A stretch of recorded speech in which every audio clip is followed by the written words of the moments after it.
I was born in the village of Cecilia, Louisiana, 1938, November 16th.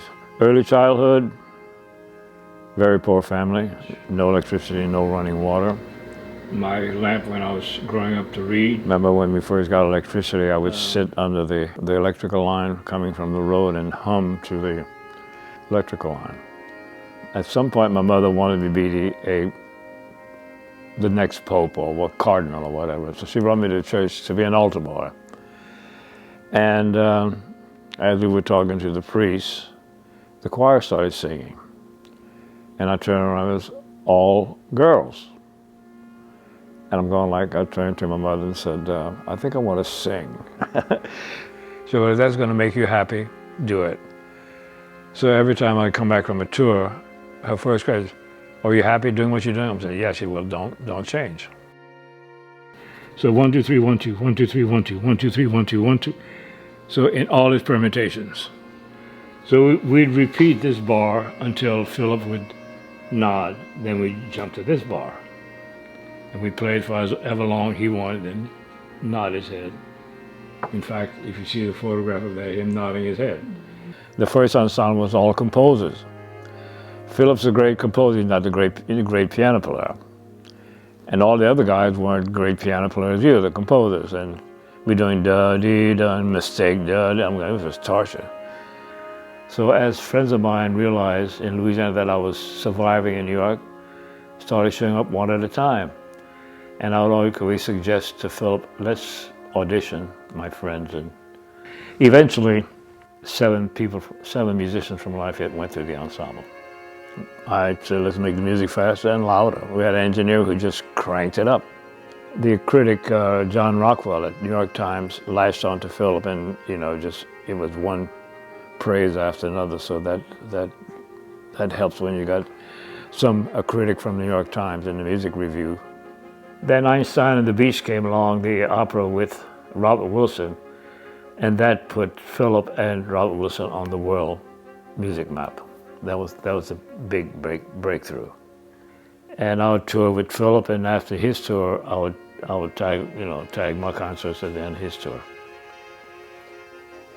I mean, at the time you don't realize that you're helping to make one of America's greatest 20th century composers. You're not thinking about that at the time. You're thinking about a concert, getting paid, I can pay the rent, blah, blah, blah, et cetera, et cetera. Interior lighting, self-portrait. Philip introduced me to Richard Serra, the sculptor. And I started working with Richard and Philip on Richard's first show in New York, where we splashing molten lead on the wall and dealing with these 4x4, 400-pound lead plates and building a house of cards and stuff. And we meet a young girl on the street who Richard knew by the name of Joan Jonas. And she invited us to her first performance. She's a performance artist. So I don't know what made me do it, but I borrowed my friend's camera, Nikon, and he put the film in it, set the speed and essay and all that. And I went, took the pictures. A couple of days later, Joan called and says, I saw you there with a camera. Do you want to sell your photographs? I'm thinking, plumbing, photography? That was an easy decision. So that's how I started taking photographs. And all the artists who were struggling just like I was needed photographs. So I got to be known as, photographer of these people who were all struggling and happened to be in Chinatown. Soho is right around the corner. Food restaurant opens up 112 Green Street. It was open 24 hours a day. They could do whatever they wanted in the gallery, tear the walls down, cut the floors open, whatever. So it was an interesting time, and I happened to be right in the middle of it.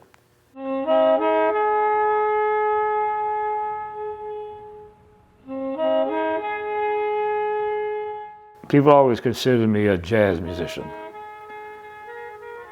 I've heard Charlie Parker, I've heard Dizzy, I've heard Arnett, I've heard Coltrane.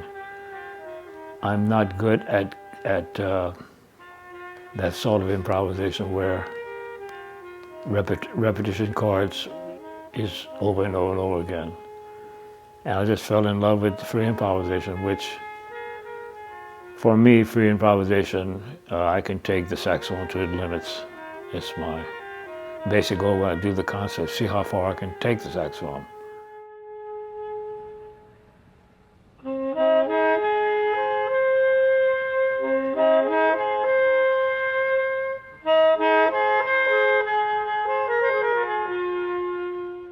I was called out in New York by many artists that you're doing too many things. You got to pick out one thing. And I just said, I get bored doing just one thing.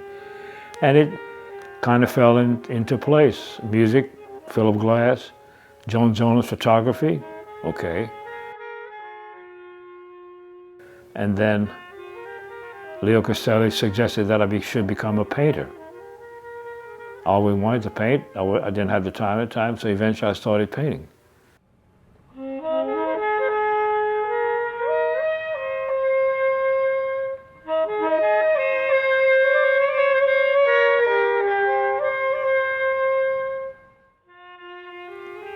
Labels, I don't, labels are labels. I just get bored doing one thing, like right now, like I just said, yesterday for the first time in months, I got on my tractor and did 4 hours of bush hogging.